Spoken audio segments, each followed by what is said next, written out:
My ex got revenge on me in the nastiest way possible, and I have no way at all to clear my name. Karma's real, and it's coming for me hard. Last year I cheated on my ex-girlfriend of 8 years, Annie, with a colleague, Jess, who I now have a 3-week-old son with. I have no excuse. It cost me my job and the majority of my friendships, along with the love of a good woman. I deserved it all and I have never expected any sympathy for my actions. Annie delivered my stuff to my parents' house before I even knew she knew about the cheating. She didn't even confront me, she just cut me out of her life without a word.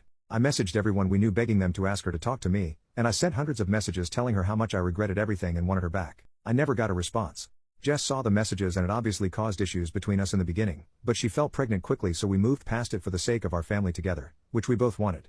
I am 100% committed to the relationship and haven't even looked at another woman since things settled down. In the final stretch of Jess' pregnancy, about a month ago, I saw Annie in a shop for the first time since the breakup. She was pretty cold towards me but said that a few months ago, she found a keychain my granddad got me when I was very young. It's not valuable but she knows it means a lot to me, and she said I could come collect it the following Saturday morning. I explained it was 6 days after Jess was due to give birth so I'd probably need to be home, but she just said I could either get it on Saturday or it was going in the bin, so I agreed to a time to go over. My son was born a few days late, but he's perfectly healthy and wonderful, so he was less than 24 hours old on the Saturday I needed to collect the keychain.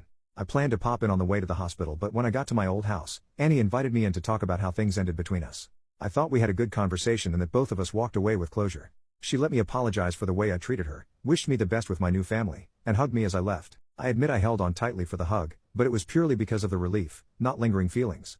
I spent less than an hour at her house then headed to the hospital. I didn't tell Jess about any of this because I know she still feels insecure about Annie, and I didn't want to add fuel to that. When I arrived at the hospital after seeing Annie, Jess had revoked my access, and the ward manager wouldn't tell me why. I ended up being removed by a security guard because I was denied seeing my son for the second time ever and didn't respond well to being blindsided. I tried calling Jess and her mom over and over, and the only response I got was a screen recording of a message from Annie. It was doorbell footage of me walking through the door at 9:30 then back out just after 10:15, and the hug is only partly caught so it does look like we could have been kissing. The message Annie sent with it said, "Did he even shower and change his clothes between screwing me and holding his son?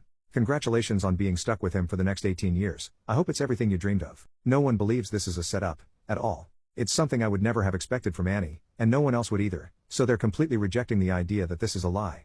I sent her a message asking why she did this, assuming I'd still be blocked. Her response was that she wasn't going to let me play innocent, and that I may have deleted all of our messages over the past few months, but she hasn't. Obviously there are no messages, but she blocked me again straight after, so I have nothing at all to exonerate myself with. She waited in silence for almost a year then took the most cruel and vindictive revenge she possibly could. I have met my son once, minutes after he was born, and now Jess is refusing any contact with me and won't let me see him. Court will take months and my heart hurts every minute of every day. I know what I did to Annie was horrible, but I don't deserve this. I have no one to talk to about it because not even my own mother believes me. Her only question was why I ruined my life with a baby when Annie was willing to reconcile, and that's about the most supportive thing she's said to me since I was dumped. The few friends who stuck with me are assuming the worst too, and it's killing me that not a single person I know sees this for what it is. Everything is ruined.